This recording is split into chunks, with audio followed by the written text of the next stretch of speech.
J'ai souvent constaté que les non-résidents et les expatriés, quand ils achetaient un bien en France, ils avaient le réflexe de payer en cash. Alors, à première vue, ça peut paraître logique.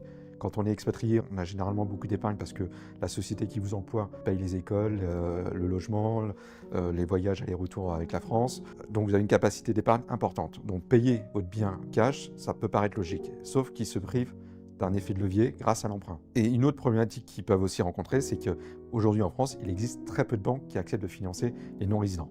Alors effectivement, avec tous ces éléments mis bout à bout, on peut se dire la seule solution qui existe, c'est de payer cash son investissement immobilier. Ce que tu sais pas en agissant de cette façon-là, c'est que tu te prives d'un effet de levier colossal qui permettrait de démultiplier ton patrimoine. Et là, tu dis, mais comment on fait? Alors, il faut savoir qu'il existe quelques banques en France et certaines banques étrangères qui acceptent de financer les non-résidents et les expatriés. Il s'agit de banques peu connues du grand public, des banques de gestion de fortune, des banques privées, qui sont friandes de ce genre de profil, expatriés et non-résidents, parce que justement, ils ont beaucoup d'épargne. Et à partir du moment où ils savent capter cette épargne, ils sont capables de financer n'importe quel projet derrière.